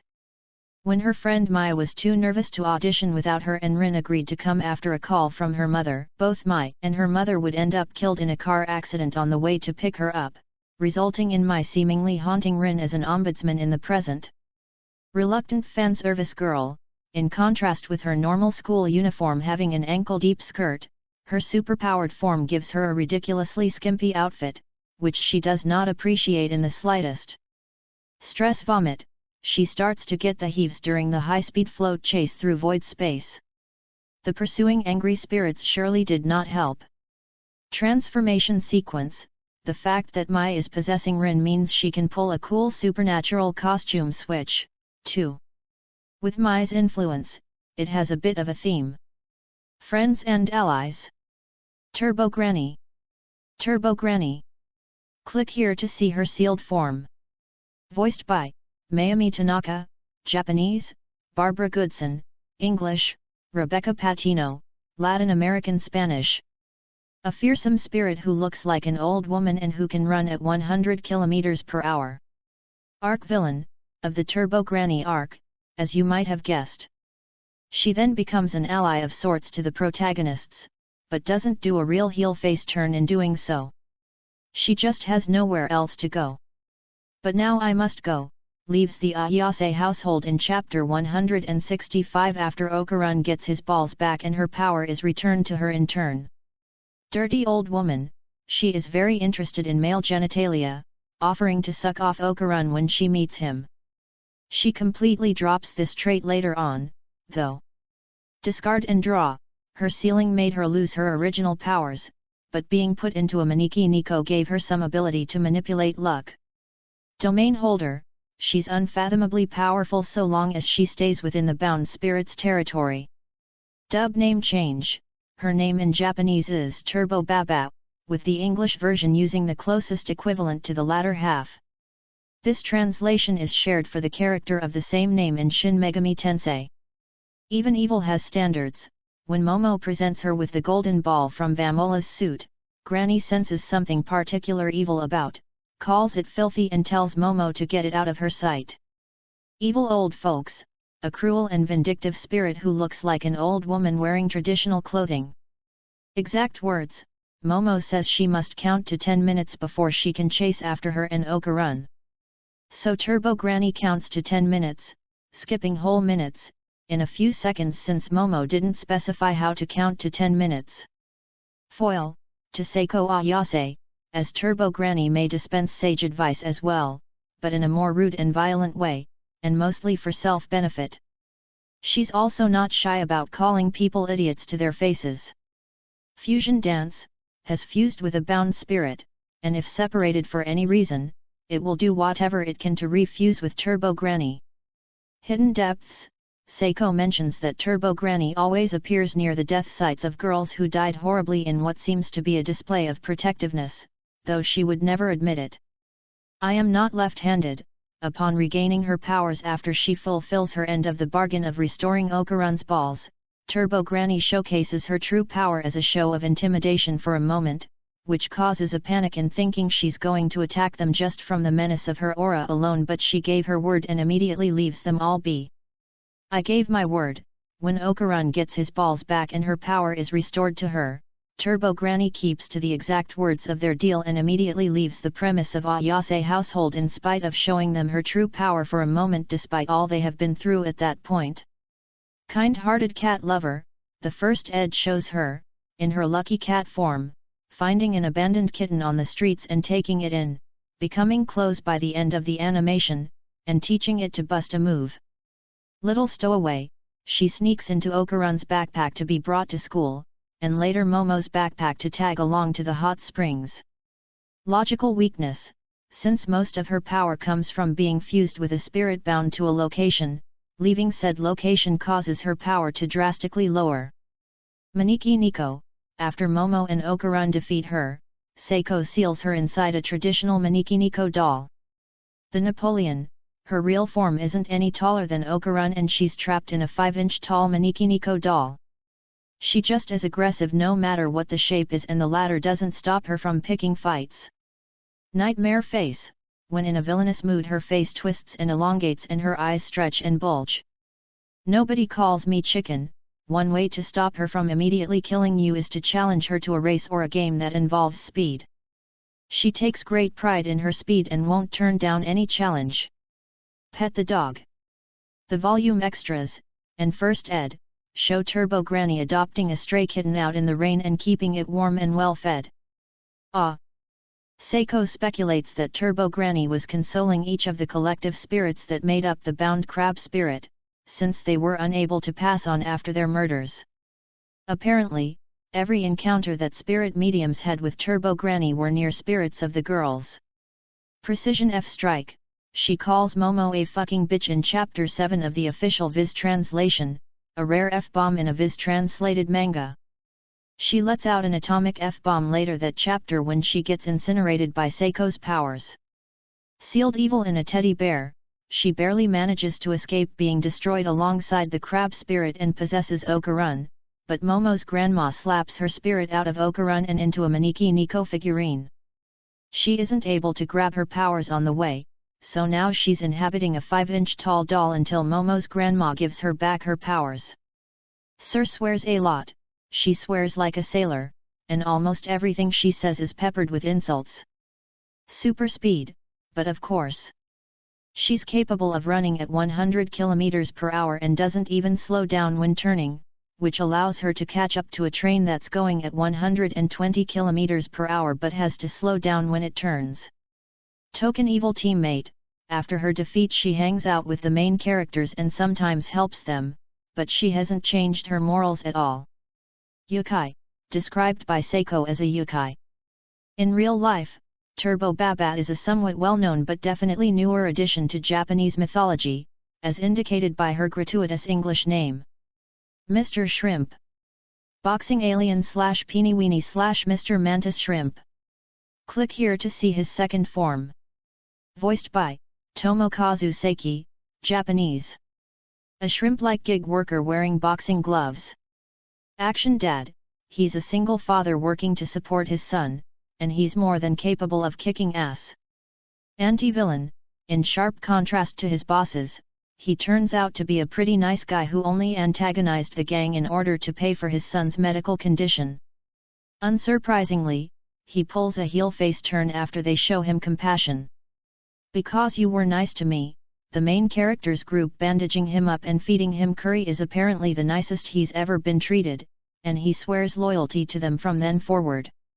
Bizarre alien biology, the boxing gig worker and his species as a whole have blood close enough to cow milk that it can be used as a blood transfusion for them. Boxing battler, he wears boxing gloves and fights by punching opponents at high speed. The bus came back, after departing to his home planet at the end of the Loch Ness Monster arc. He returns in the next arc after realizing that a cow would not survive on his home planet. Catchphrase, Chiquitita, you and my cry. Apparently referring to his son, whom he calls Chiquitita. It changes to a quote from an old energy drink commercial when he's mutated. Close-range combatant, exaggerated, even for a boxer. While training against the space globalists, Aira calls him out for not even moving from his spot to punch the holograms. Didn't think this through, he and the main characters didn't seem to account for how his home planet's environment might not be suitable for a cow to live in, forcing him and Chiquitita to indefinitely stay on Earth and work on a dairy farm so as to get a good constant supply of milk. XB, his mantis shrimp form is an XB of Alien Baltan from Ultraman. Heel face turn. After being one of the main antagonists of the Serpo arc, he learns that Earth can easily supply him with the blood transfusions that his son needs from the main characters since his blood is just milk, which is plentifully available on Earth. He later permanently moves with Chiquitita to Earth and becomes a recurring ally to the main characters in Alien Affairs. No cell, during the fight with the space globalists, Shrimp not only tanks the mantis/water beetle armor invaders' laser claws, but he also expels the invader's venom from his body with a flex and a one-liner. I may be weak, but my people are fighters. Punch clock villain, he's only working for the Serpoians to pay for his sickly son's blood transfusions. Unfortunate names, when translating his name for human pronunciation, his name is given as Pinia Kinkos, which sound like smushing two slang words for penis and chinko/dick, together. Every official translation has its own version of this, from the English translation calling him Peeny Weenie to the Spanish translation calling him Penicito, little penis. All of the teens present hold in their laughter. Visual development, in the Loch Ness arc, he's drawn as tall and muscular, with his eyes being obscured. As soon as the gang gives him medical treatment, he's drawn as short, pudgy, and has cartoony eyes on the ends of his antennae, mainly to give him a far friendlier appearance. Weak sauce weakness: as a mantis shrimp, the boxing gig worker has the punching ability of a mantis shrimp, and is even more powerful underwater, but doesn't have gills, so it keeps having to surface to breathe. Taro. Taro. Voiced by Tomokazu Sujita, Japanese. A living anatomy mannequin that Momo and Okuran meet while looking for Okuran's missing testicle. He's in love with another sentient mannequin named Hana. Creepy good: he might look like a creepy doll, but he's a pretty okay guy once you know him. Detachment combat: he's capable of detaching and reassembling his body at will. Eerie anatomy model: he's an anatomy model that certainly scared a group of students that snuck at school during the night. Lethal joke character: his ability to reform himself after being broken apart is initially treated as kind of a gag. However, it manages to be extremely useful in the Mongolian Deathworm arc by allowing him to turn his body into a prison for the evil eye. Sealed inside a person-shaped can, literally in this case when Seiko uses Taro and his detachment abilities to trap a possessed Jiji inside his person-shaped body. Manjiro. Manjiro. A monk that is being mentored by Seiko, and who arrives to help Momo against the Kito family and the evil eye. Badass preacher: he's a priest and exorcist like Seiko and sure knows how to fight. Big ol' unibrow: his most prominent feature is his monobrow. Poor communication kills: when Seiko called to assign him to keep an eye on Momo and her friends, her brief and overly vague message meant he didn't connect the dots until much later. Unjizuma. Unjizuma. Click here to see his umbrella form. A student at Renjuku High who came into contact with Okuran's testicle. Zuma is the leader of a delinquent gang comprised of male youths from his school. Big damn heroes: when Momo gets trapped in the board game and is unable to use her powers, she's attacked by a giant suit of armor. At the last moment, Zuma comes in and saves her by overpowering the armor. Dark and troubled past: father dead by workplace accident. Younger brother dead by a different accident. Mother dead from a half-failed murder-suicide. Regularly beaten by the other boys at the orphanage. Ran away to start a street gang and take revenge on the world. Arrested for beating a cop's face in and sent to juvenile detention before he was 16. Defrosting Ice King: it takes a while for Unji to warm up to Masamichi on account of how he was failed by adults his entire life. Eventually, the two of them are able to connect through their mutual suffering. Hidden Depths: fairy tale card says that Zuma is filled with an urge to destroy the world. His demeanor on panel up to this point has been, if anything, reserved. Stoic, even, compared to the cast's assembled band of lunatics. Nary a hint of a rage that deep. Then his flashback gives us a glimpse into his personal history, and younger Zuma had understandable reason to be that angry. Japanese delinquents: just like the rest of Renjuku High, Zuma is a delinquent. Though given what other people say about him, Zuma seems to be a genuinely good person who looks after his classmates. Last name basis: even his gang calls him Zuma. Subverted with his adopted brother Masamichi who calls him by his first name, Unji. Like parent, like spouse, downplayed. Zuma develops a bit of a crush on Momo. It's heavily implied that at least part of it is because she reminds him of his deceased mom given their nearly identical designs, and how Momo eating sweets the entire arc parallels Zuma's last happy memory with her.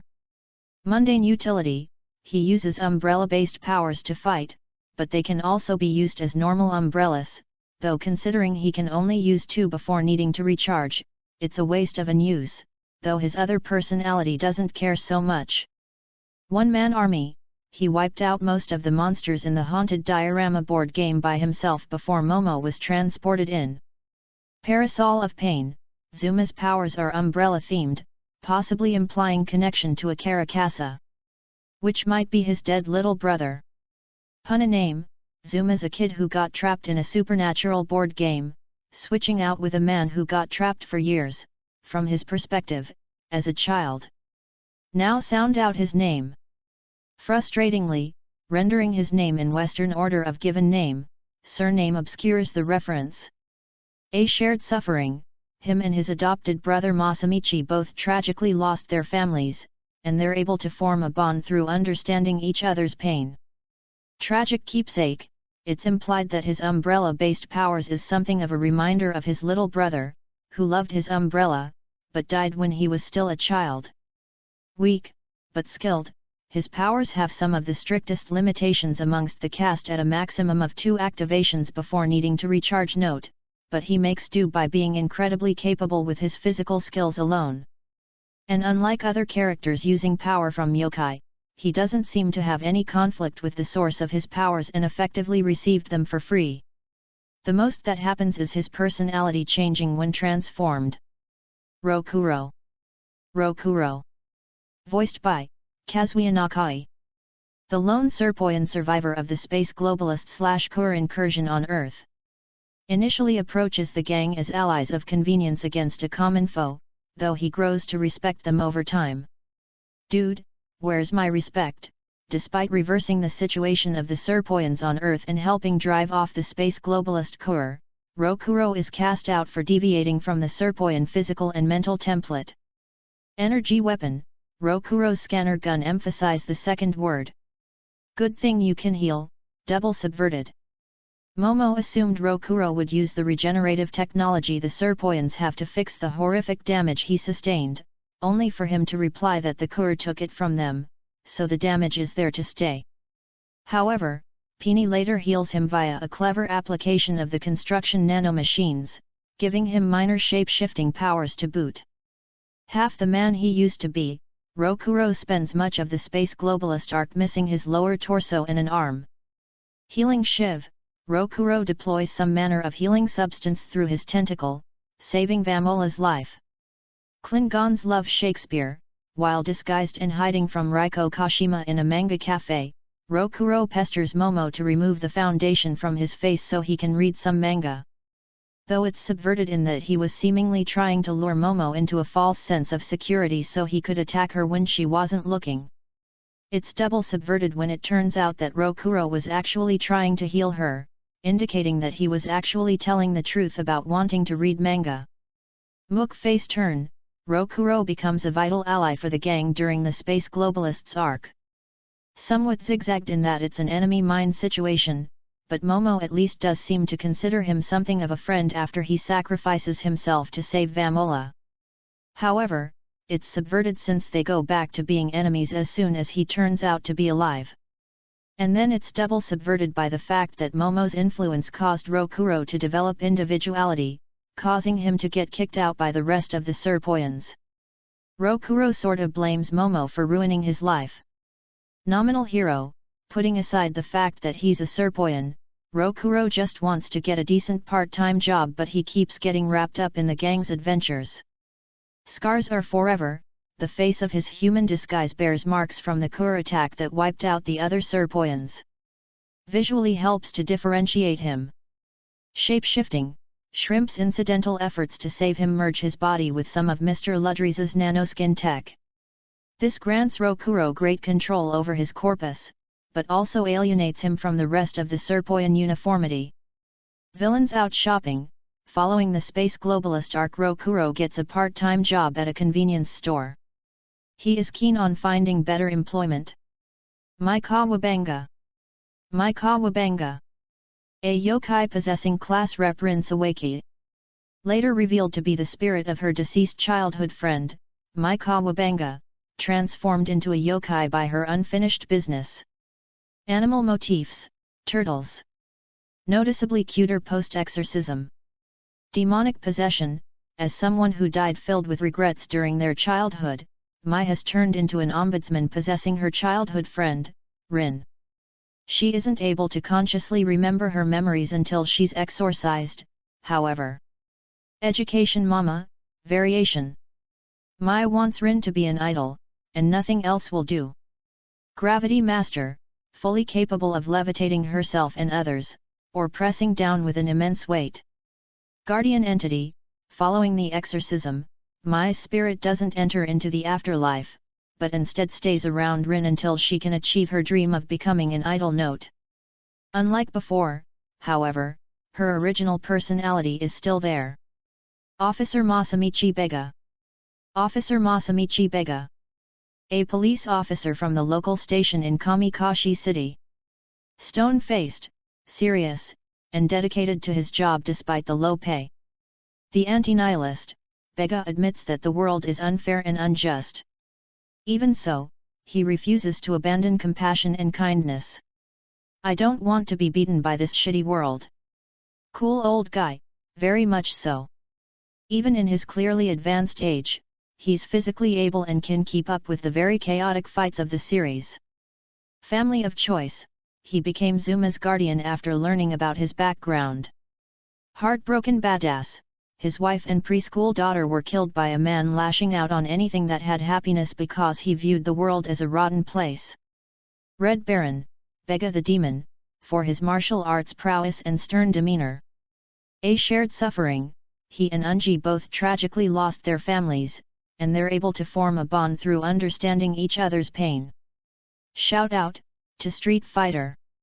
His permanent scowl and police cap evoke Dictator, M. Bison in the US, original name in Japanese Vega, but what really seals the deal? One of the other officers at his police box is named Bazin, Balrog in the US, original name in Japanese M. Bison note. Sympathy for the devil, Bega still thinks about killing the man who killed his family, and then killing himself, but acknowledges the man was correct to call the world rotten. It's heavily implied that he sees a lot of that man in Zuma and wants to prevent Zuma from going down that same path. Supernatural beings. Spirits. Bound spirit of the tunnel. Bound spirit of the tunnel. A bound spirit remaining in the same tunnel the Turbo Granny does, the two having combined into one ultra-powerful spirit. Dark and troubled past, it is the combined ghost of multiple women who were violently murdered in the tunnel. Giant enemy crab, it's a giant crab that attacks people. Acrobatic Silky. Acrobatic Silky. Voiced by Kikyoko Inu, Japanese. A ghost resembling a tall woman in a red dress with floor-length hair. Obsessed with getting Shiratori to call her mommy. Dance battler, uses dance moves in combination with her hair to fight. Dark and troubled past, she's the ghost of a ballet dancer who sold her body to provide for herself and her young daughter. Human traffickers eventually kidnapped her daughter, causing her to throw herself off a roof in despair. Driven to suicide, when she was a human, she took her own life after her daughter was kidnapped by human traffickers. Mama Bear, her intense love for Shiratori makes her extremely protective of her, and she sacrifices herself to bring her back to life. My God, what have I done? Has a moment of clarity after being beaten and seeing that she killed Shiratori, the one she believed was her daughter. Redemption equals death, she sacrifices her soul to return Shiratori back to life, though she manages to ascend to heaven after Shiratori calls her mommy like she wanted. Evil Eye. Evil Eye. Click here to see him as a child. A spirit of a young boy from centuries past who was sacrificed to appease a snake cryptid. Any who meets it gaze will be overcome with a desire to commit suicide.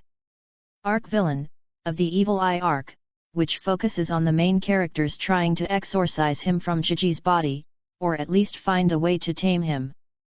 Barrier warrior, can create an indestructible house-shaped barrier to trap opponents in. Full frontal assault, it destroys almost all of Gigi's clothes after possessing his body, leaving him striding around in his underwear. Fundashi, when it was alive, all it wore was this. Given it was a prisoner of the Kito family for the purpose of being a human sacrifice, they likely didn't bother to give it proper clothes. Grand Theft Me, it tricks Gigi into letting it possess him. Hazy Feel Turn, once he strikes a deal with Okarun, he is left unable to fight anyone, so even when he appears, he just hangs around doing nothing and looking bored. I just want to have friends, all it ever wanted back when it was alive was to be free to play with other children, but was instead imprisoned in preparation to be sacrificed to a massive snake cryptid.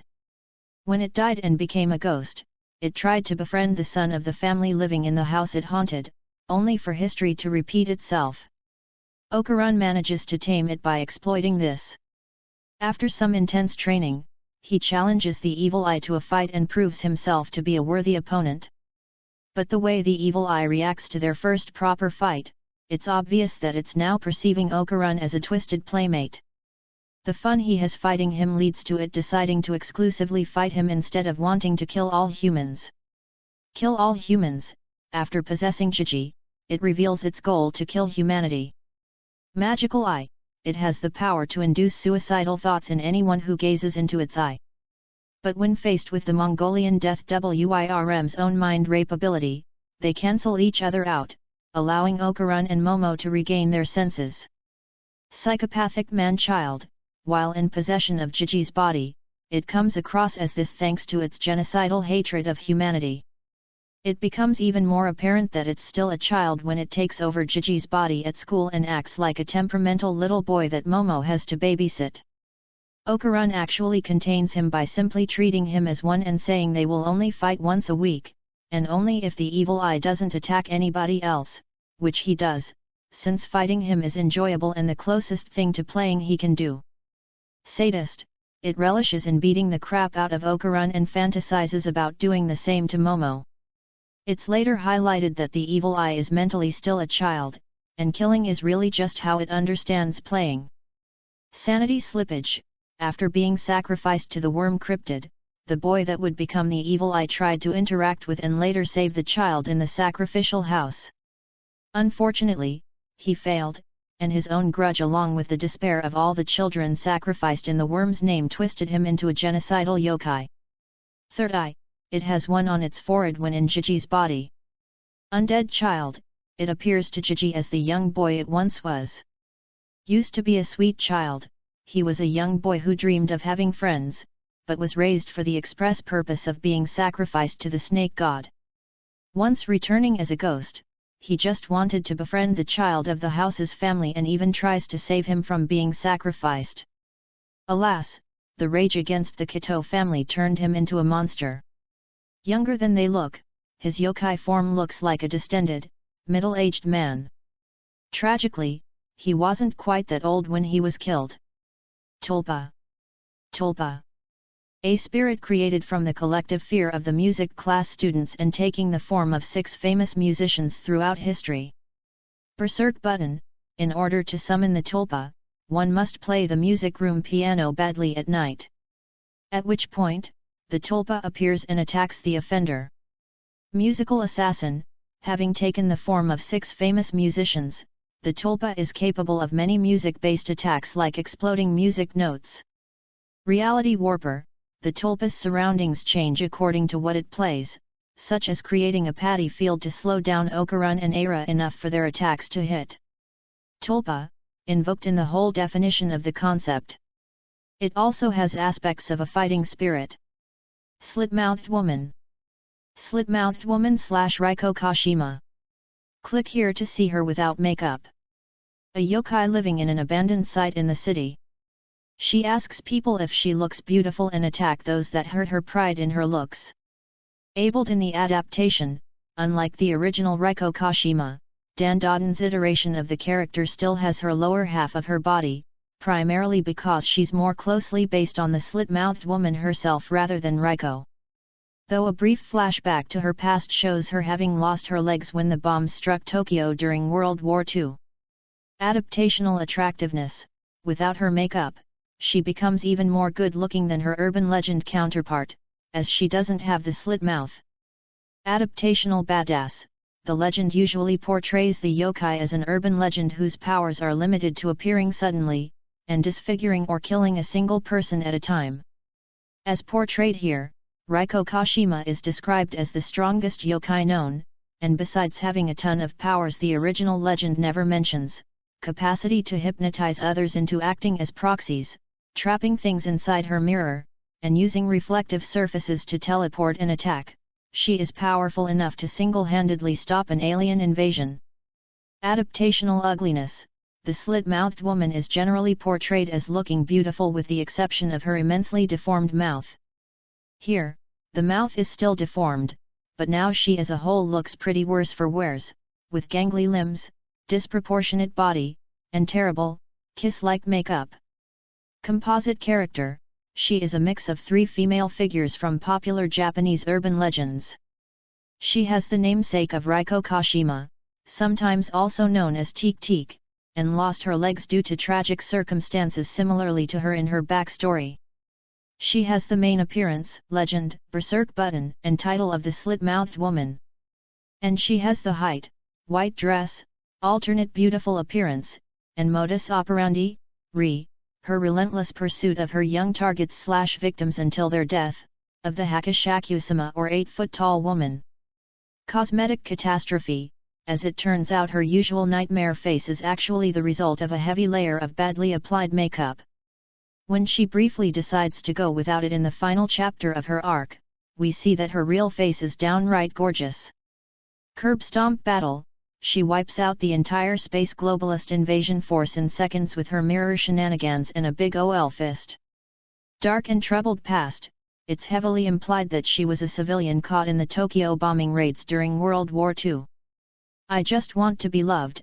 After the space globalists arc, she realizes what she seeks more than anything is to love once again like she once had been loved when she was alive. She leaves town to look for love, but not before saying that, if she is ever in the mood, she will come back to kill Momo. Invincible villain. Seiko states outright that the slit-mouthed woman is impossible to take in a fight, one can only escape her wrath by playing by her rules to avoid her for a certain number of days. Mirror monster. She has powers related to mirrors, being able to use her hand mirror to transport herself through any mirror-like surface, and trap people inside the mirror as long as they're both being reflected by it. During the period she is active, one of her mirror-related powers is to hypnotize people into acting on her behalf when they look in a mirror. Must be invited. She will leave her usual stomping grounds after dark to hunt down her targets, but won't break into their homes. She can, however, try to trick them into letting her in by imitating someone else's voice. Narcissist. Is obsessed with beauty, constantly looks at herself in the mirror and loves finding ugly things that make her look better. Fittingly, the bulk of her abilities revolves around the usage of mirrors and reflections. She cleans up nicely, inverted. Her attempts to pretty herself up only succeeds in making her look more inhuman. It's when she takes off her makeup that her true beauty is revealed. Shipper on deck. Hilariously, she becomes supportive of Momo and Okuran's relationship, and warns the former not to dither on her feelings for the latter for too long lest Reiko take him away from her. Despite the bad blood between them and previously declaring that she detests Momo's existence, Reiko genuinely wishes her well in her romantic endeavors before taking her leave. Trauma button. Seeing the ships of the alien invasion above her triggers memories of her caught in a bombing raid. This enrages her and makes her focus destroying the aliens over getting back at Momo.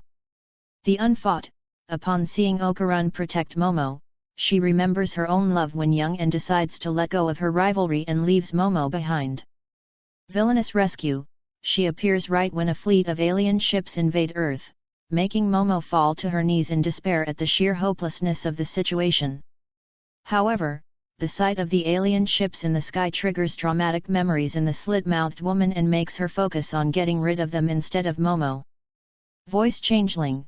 When she returns, she is able to change her voice to mimic others, in an attempt to lure Momo out. Weak sauce weakness. She is a quite tough opponent, but saying pomade at her 10 times is enough to exorcise her. However, this is temporary, has severe diminishing returns. Momo would need to say it 100 times to work again, and will make her extremely angry as she spends a whole week hunting whoever says it. Fairy Tale Card. Fairy Tale Card. A malicious yokai with a talent for manipulation. Appears as a face and separate facial features on a series of playing cards held together by tentacle things. Capable of blocking others' senses as well as mind control. For the Evolts, according to Saint Germain, the yokai fans human anger, divides us, and generates conflict as a matter of course. This lines up with its repeat statements of desiring to destroy the world. Saying too much, the fairy tale card accidentally reveals how to defeat it when it says Saint Germain cannot defeat the yokai on his own. This gives Saint Germain the hint that the fairy tale card's powers are based on Kiruda and destroying its cards in pairs will defeat it. Sealed evil in a can, the cursed wicker trunk was originally fairy tale card's prison.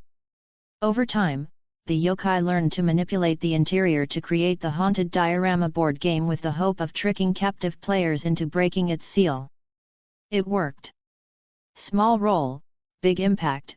He'd be a typical monster of the week seen in the earlier parts of the manga with Zuma as the episode's arc hero, but his storyline has some pretty big consequences as it helps conclude the quest for Okarun's genitalia, thereby facilitating Turbo Granny leaving the group, has the young man confess his feelings to Momo, abruptly shrinks her, and sets the Count of Saint Germain up as a coming threat.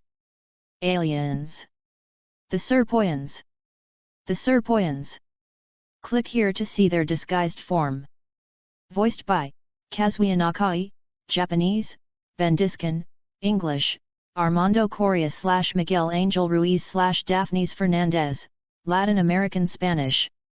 Aliens from the planet Serpo who have come to Earth to harvest humans' banana organs. Aliens are bastards, they are aliens that want to harvest the sexual organs of humans without caring what the humans might say about it. They're also pretty callous towards the gig workers. Arc villain, one of them serves as the main antagonist of the Serpo arc, being the boss of the boxing alien and the Loch Ness Monster alien. Bad boss, they don't hold back their attacks even if one of their gig workers are in the way, citing we have reserves as an excuse, and dock their pay if they fail to accomplish their objective. Calling your attacks, Serpoians frequently shout 6 sensory organs. And serpogrammetry. When activating their telekinetic powers, though they don't have to and will use the catchphrase as a bluff. Combination attack. 3 Serpoians can use their psychic powers at once to create an area of powerful energy they call the Awesome Zone. Create your own hero, their mind rape, combined with the literal thing, attempt against Momo ends up unlocking her spiritual powers for messing with her brain. Momo waking up her spiritual powers, by extension, is capable of holding Turbo Granny back, and causes the entirety of the heroes of the manga to eventually assemble against them. Enemy Mine, the only Serpoian left teams up with the heroes against the space globalists in the homonymous arc, as vengeance for them destroying and stealing everything from them. XP. Of the alien Dadas from Ultraman, sharing their black and white zigzagging skin, telekinesis, and surreal behavior. Their disguised forms, head shape and status as all male clones also bring the Santarans to mind. Face full of alien wing wang, they don't directly breed with other species, but harvest their genitals in an obviously sexual manner, using the fruits of the process to compensate for a lack of genetic diversity. Force and finesse, the finesse to the Kur's force. At least on Earth, the Serpoians stay in long-term hiding and operate in small cells. Okarun theorizes they're trying to study Earth's supernatural phenomena that their technology cannot defeat through brute force. The idea is at least strategically vindicated when the Kur invade, as their armada is wiped out by a single ghost. Human, their human disguises are horrifying, perpetually smiling masks shaped vaguely like a Lego minifigure's head. Mind over matter, Serpoians have strong telekinetic abilities. Moral myopia, the Serpoians see nothing wrong with forcibly extracting the reproductive organs of humans for their experiments. However, one of them becomes enraged when Turbo Granny starts biting off their mechanical genitals, calling her a banana thief. Named after their planet, as stated above, the Serpo are named after their home world, planet Serpo. One-gender race, all Serpoians are male and require females of other species to provide needed genetic diversity. Phallic weapon, one of them harvests organs and modifies other life forms with a crotch-mounted mechanical tentacle or possibly its actual penis. Shout out, the pose they strike to unleash their telekinetic powers in both the anime's title sequence and episode 1 is the same as that of Ultraman Taro's Storium Beam. The Spock, the Serpoians claim that their cloning process has removed their ability to feel emotions, though they can apparently feel angered in certain situations. Unusual euphemism, they refer to human genitals, of any variety, as banana organs. Gig workers. Gig workers. Flatwoods Monster voiced by Rizaber Tomo, Japanese, Bill Butts, English, Dan Osorio, Latin American Spanish. Aliens under the employ of the Serpoians. They each have powers based around a human sport, such as sumo or boxing, and have a tendency to speak nonsense. Chekhov's classroom. Before they met the boxing gig worker, there was a lesson about how the mantis shrimp has the strongest punch in nature. When modified by a Serpoian, the boxing gig worker gains mantis shrimp properties. The Flatwoods Monster. The first gig worker is a version of the Flatwoods Monster that looks like a huge sumo wrestler. Flower mouth. When a Serpo combines itself, the mantis shrimp gig worker, and the Nessie gig worker, the resulting creature can split its mouth open into 4 parts. Logical weakness, sort of. They have to abide by the rules of the sport they're themed after. For example, in sumo, a contestant loses if his hand touches the floor, so the Flatwoods Monster with a sumo theme starts disintegrating the moment his hand touches the floor. The Flatwoods Monster simply grows extra legs to prevent the rest of its body from hitting the floor. We have reserves. According to the Serpoians, they have many gig workers and can easily replace them if one falls in battle. Monkey Alien. Monkey Alien. A monkey-like alien and self-proclaimed genius space scientist who attacks the school in an extra chapter. XP, of Dr. Gory, from Spectreman. Forced transformation. His technology can transform humans into giant cans that he can control. The humans can apparently be extracted from the cans for dissection later. Verbal tick. He ends all of his sentences with bro. Mr. Ludries. Mr. Ludries. A friend of Mr. Shrimp, a specialist in construction asked to help with rebuilding the temple after the Evil Eye arc. Famed in story, said to be all-knowing and all-powerful by a Serpoian, to the point he is shocked Mr. Shrimp met him. Since he spends his time flying around and exploring the galaxy, meeting him even once is considered a miracle. Shout out, he seems to be a walking Minecraft reference, given his blocky way of moving and how he gives out nanomachines, which just so happen to be in the shape of blocks. Space Globalists. The Kur. An alien race of conquerors that intends to invade Earth. They travel from planet to planet, harvesting resources and engaging in massacres wherever they go. While they all seem to look different, in reality they are a race of octopoid aliens using power armor to engage in combat. Always a bigger fish, the invading forces that came in through the portal are no match against the slit-mouthed woman, thus proving that in spite of their overwhelming technological advantage, the aliens are no match against the supernatural forces littered across Earth's surface. Ancient astronauts, implied, considering that a group of their suits resemble Hanuwa and Dog, possibly hinting at a connection between them and ancient Japan. It's ultimately zigzagged. The space globalists themselves have zero connection to humanity. However, the Sumerians, a race of aliens that the space globalists slaughtered and turned into weapons, are revealed to be distant relatives of humans, with the space globalists' armor being built in the image of the Sumerians' deities. Ark villain, of the homonymous Ark.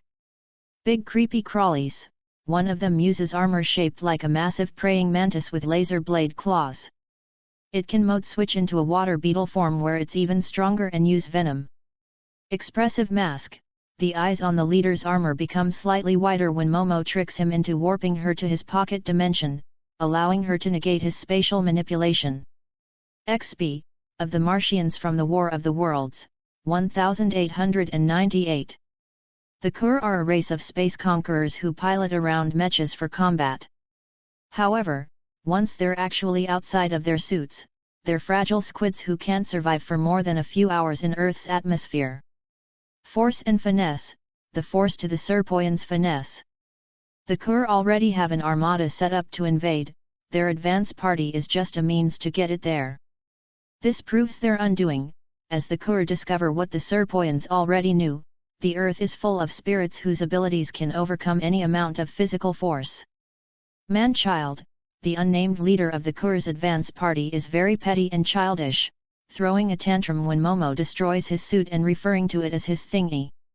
He even gets into an argument with Kinta over whose building is bigger when the two of them fight while wielding skyscrapers.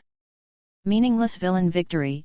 Despite the heroes destroying most of the Kur's advance party, they still manage to bring in the rest of the fleet.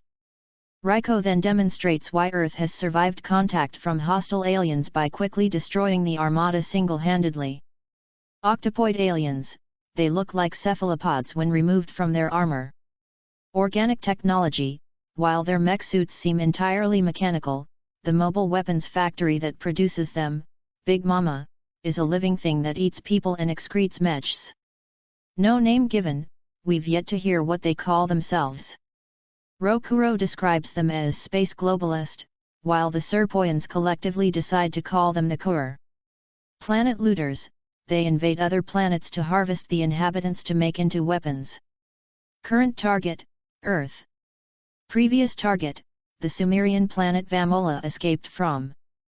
Powered armor, members of the scouting party are equipped with durable, heavily armed exoskeletons. Those were only their scouts, though implied to be the Kur's strongest, the protagonist only ever fight the advance team. There's a proper armada out in space sufficient to invade the whole planet. Said team's mission is to teleport the main fleet to Earth. Too spicy for Yog-Sothoth, after attempting to absorb all of Jiji's chi, one of them is overloaded to the point his head explodes. Viler new villain, to the Serpoians. Unlike the Serpoians, the Kur have no need to prey on other species, they just want fodder for their weaponry and openly consider everything theirs by right. And while the Serpoians seem to be planning an invasion of some unknown scale, the Kur are primed for total war against the Earth. Villainous breakdown, the leader of the space globalists completely loses his shit when Momo destroys his armor after tricking him into transporting her to his pocket dimension. What is yours is mine. Everything is mine. Zerg rush, downplayed, but still part of their scout strategy. They attack their targets with at least double the numbers of fighters they have. Each one of them is already strong, so it makes defeating them almost impossible. When the heroes have to fight them, they start prioritizing taking down them one at a time, with the intention of making it easier to defeat the others in response to such strategy. Defective clones. Defective clones. Clones of the Serpoians reprogrammed by the space globalists, acting as an army for them. Our cryptids are more mysterious, keeping up with the mix of aliens and unsolved mysteries, the clones are all modeled after this man. Cryptids. Mongolian death worm. Mongolian death worm. A giant earthworm cryptid lurking underneath a volcano town and fed sacrifices by the Kito family, who worship it as a god. Arc villain, the main antagonist of the haunted house arc. Healing factor, it grows its head back after Okarun turbokens through it. Ironic death, it has the ability to make people commit suicide. It meets its end when Momo tricks it into killing itself by resurfacing in the sunlight. Misplaced wildlife, in theory, it shouldn't be anywhere near the Japanese mountains, it's a Mongolian being known for being in the Gobi Desert. More teeth than the Osmond family, its mouth has perfectly human-looking teeth, set in multi-tiered jaws surrounded by fleshy-looking tentacles. Psychic-assisted suicide, it releases psychic waves that can drive a person to suicide. Sandworm, a giant man-eating worm, though it lives in a hollow cave underneath Jiji's family's house. Weak sauce weakness, sunlight. Less than a few minutes of exposure is enough to kill the thing. Subterraneans. Subterraneans. Strange and human subterranean beings. We've seen very little of them so far, but one of them has declared revenge on Momo for plot-related reasons. Human disguise, in contrast to the Serpoians' eerily identical appearances, the subterraneans use convincing, if creepy, human skins. They seem to prefer unremarkable middle-aged appearances, as seen with their Kito family disguises. Gnomes. Gnomes. A strange race of cryptids who develop an interest in Momo's powers. The Corruptor, they're shown manipulating an unnamed girl at Momo and Okarun's school into stealing Momo's powers. Our gnomes are weirder, rather than just being a harmless group of old men, these gnomes are depicted as malicious power parasites who corrupt humans into doing their bidding. Power parasite, apparently they can steal someone's powers if they say "I yield," which they probably learned from Saint Germain. Shout out, their battle with Okarun and Aira is a big one to stand battles from JoJo's Bizarre Adventure, specifically those involving Harvest and Vitamin C, with the gnomes using their vast numbers to both weaponize mundane items in their environment and fuse the clothing and hair of the protagonists to each other and random furniture. What's more, due to her altered state, only Momo can see them. Other. Count Saint Germain. Count Saint Germain / Sanjome. The Saint Germain from folklore. First seen allied with the Kur, he later shows up as a teacher at Momo and Okarun's school. His true motives remain completely unknown.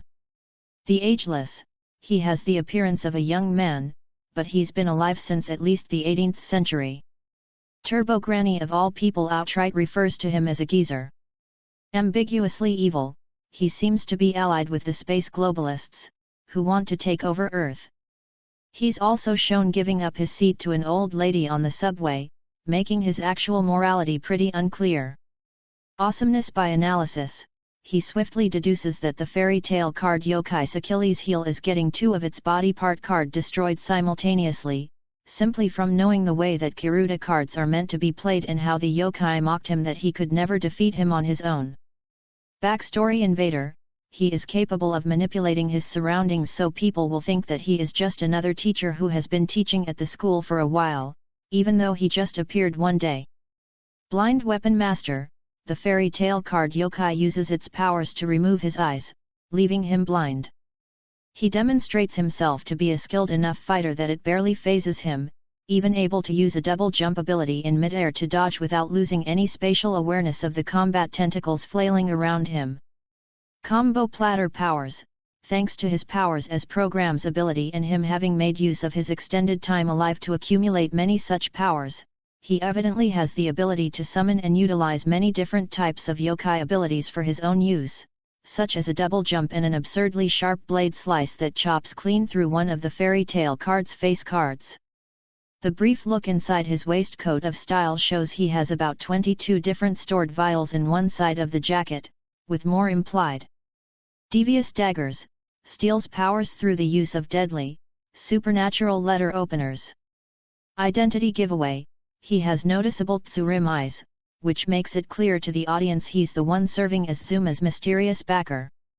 Heel Face Revolving Door, lampshaded by the fairy tale card yokai. He discreetly helped the yokai get out of the cursed trunk it was sealed into, transfiguring it into a board game to disguise its true nature, and sent Unji Zuma into the truck with Ken's remaining golden ball to empower him, enabling him to serve as a perfect vessel for the yokai to make use of. Yet on the yokai finally breaking free, he appears and starting fighting on the side of the heroes against it, aiming to kill it outright, much to its confusion as to his end goal. Once it's defeated, it becomes clear that this was all part of his scheme to ensure he could steal the card's power for his own. Historical domain character, he's the historical Count Saint Germain, although here he's a space-traveling immortal psychic. Non-standard character design, he looks normal in the series proper, but his appearance on Volume 15's cover is a drastic art shift compared to the rest of the covers, depicting him as an oddly realistic Bishnan. On a lesser note, it's also the first volume to only have one character on the cover. Powers as programs, he can access the abilities of various yokai by storing their power in vials, which he then uses by slotting them into the handguard of his katana. Semantic superpower, part of the process of stealing a yokai's or person's supernatural abilities involves making them vocally admit that they yield. Even if he defeats his target in combat, he can't take them unless they say that. Inversely, he doesn't need to fight someone to steal a power so long as they admit to yielding to him in some capacity, they don't even have to be aware of what's at stake. When he overwhelms Okarun with a barrage of trivia, it doesn't work because he's already lost Turbo Granny's powers. Sinister Silhouettes, how he appears in Zuma's memories, as his perception filter actively stops people from remembering his face. Super Reflexes, he's able to dodge or parry practically every attack thrown at him. Even the fairy tale card erasing his eyes isn't enough to hinder him.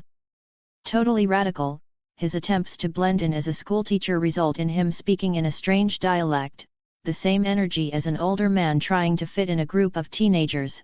For example, the English translation has him throw in slang such as totes and brew very often. Other characters. Kitto family. Kitto family. A family living in a small hot spring town who worship a snake god and regularly sacrifice newcomers to it. Calling your attacks, the Kitto matriarch shouts Jennifer Lopez. Anaconda. When performing an attack cult, they worship a cryptid that they mistake for a snake god, and have been secretly sacrificing people living on the house on the hill to it for years. Dragging their feet, even after Momo kills the Mongolian deathworm that they worship, they continue to attack her. Eaten alive, the deathworm eats them when they try to offer Momo, Okarun, and Gigi as sacrifices. Though they manage to escape its corpse after Momo tricks it into committing suicide in the sun. Enemy mine, the Kitto matriarch, Naki, teams up with Momo and Manjiro to fight the evil eye, realizing that he will kill all of them regardless. Eternal villain, the perm-wearing Kitto matriarch has been present at the Kitto's sacrificial ceremonies for centuries, based on the evil eye's memories. Full frontal assault, in addition to attacking Momo in the hot springs, the men who beat Gigi and Okarun are stripped to their loincloths. Jerkus, even putting aside the fact that they're a cult who sacrifices people to a giant worm, the Kitto family is pretty much written to be as unlikable as possible. Mundane horror, they're only ordinary, somewhat strong humans, but are by far the scariest antagonists in the series up to that point. Subverted at the end of the Mongolian deathworm arc when it's revealed that they're actually all subterraneans. Rape is a special kind of evil. Some men from the Kitto family try to rape Momo in a public bath. Unlike the Serpoians who tried the same due to some weird biology, these guys are just massive creeps. Screw the rules, I have connections. Having the local policemen under their thumb let them sweep murders and rapes under the rug. The jig was up as soon as they got investigated, however. Previous. Index. Next. Dangkuger Nova. Character sheets / anime and manga, A to M. Danganronpa. Show spoilers. Night vision. Sticky header. Wide load. Important links. Ask the Troper Strope Finder Media Finder Trope Launchpad Tech Wish List Reviews Go Ad Free. Crucial browsing. Resources. Advertisement. Top. Edit page. Related. History. Discussion. To do. More. TV tropes. About TV tropes. TV tropes goals. Troping code. TV tropes customs. Tropes of legend. Go ad free. Community. Ask the Tropers. Trope Launchpad. Trope Finder. Media Finder. Tech Wish List. Reviews. Forum. Tropes HQ. About us. Contact us. Report bug. Changelog. DMCA notice. Privacy policy. TV Tropes is licensed under a Creative Commons Attribution Non-Commercial Share Alike 3.0 Unported license. Permissions beyond the scope of this license may be available from Thesta FF at tvtropes.org.